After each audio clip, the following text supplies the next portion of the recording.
mga inahan, kanidi si She is Living in the Moment. Welcome to my YouTube channel. Karon mga inahan, we are going to a new adventure. Moadto ta sa isa sa mga most scenic hiking, no?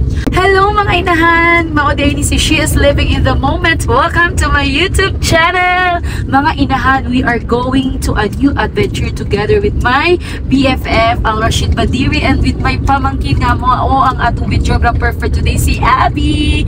Karon mga inahan, asa man ta moadto ta dito sa Purok, ang usa sa mga scenic hiking area diri sa Zamboanga City. So let's going to find out ubanin ninyo bukod sa bana sa Purok. Mga inahan, I'm very excited kay nga naman first time na ako ni mo hike o first time na ako ni together with my college friends. So let's go!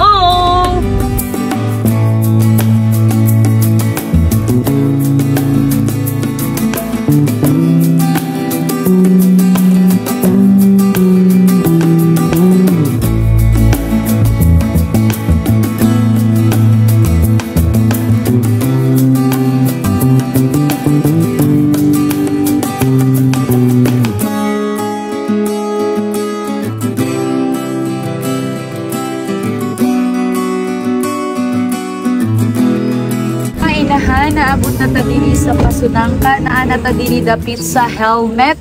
So makita na to unsay itsura sa helmet na dito sa unahan. So we are waiting for my another friend, si Bernadette Salazar. Uy, naa naman di ay diri naka red carpet. So tan-aw na to kung gwapa ba siya, kinsay gwapa siya or ako. Gwapa mitanan mga inati, mga amiga man ni. So karon mag-hike jud ni. Nara akong gwapang amiga. Naara akong gwapang amiga. Mga inahan, paingon na takaroon mula ka sa helmet. Kay dito rin mag-warm up. Friends, come na mga friends. Dali na, let's go.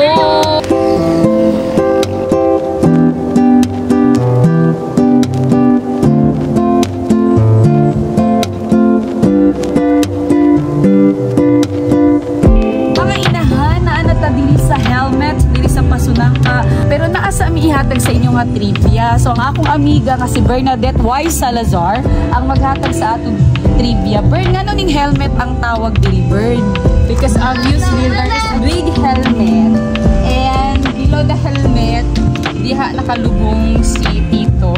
Kinsang Tito, Bern? Kinsang Tito? Ito, Cesar Climaco. Okay, kinsa man ni si Cesar Climaco, Bern? Cesar Climaco is a former mayor of Zamboanga City and is the uncle of Vice Mayor Ben Climaco.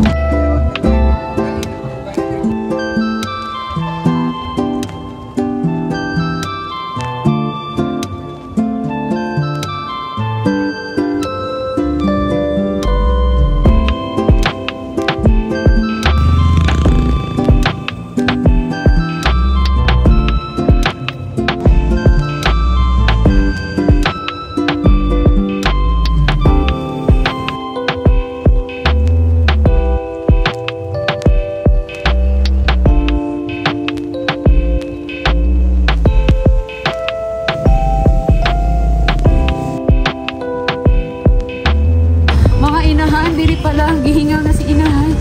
Kita man yung lakaw. Kapoy na kayo. Kabalo ko nga worth it jud pag abot sa taas dito sa tuktok sa Murok. So tanaw na to kung maabot pa ko.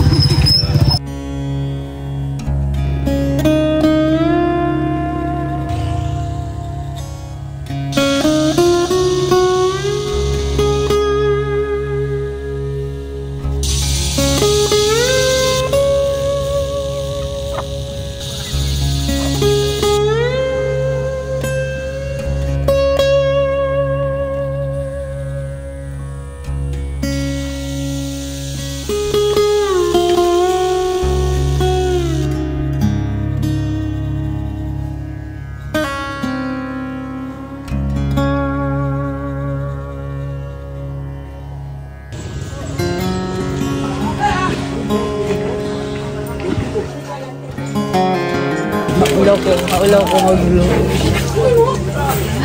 Mga inahan naabot na ta diri mga inahan naabot na ta diri sa taas sa Murok.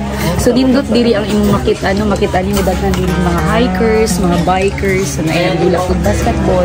Ug kung mag-worry mga wala mo yung mapalitan mga foods or drinks, ayaw mo pag-worry mga inahan kay naay tindahan diri. Ug karong adlaw nga atong gipalit usa ka 1 liter nga tubig ug kaning tamal. So ilang tamal init-init pag yun no. So tilawan nato kung lamig.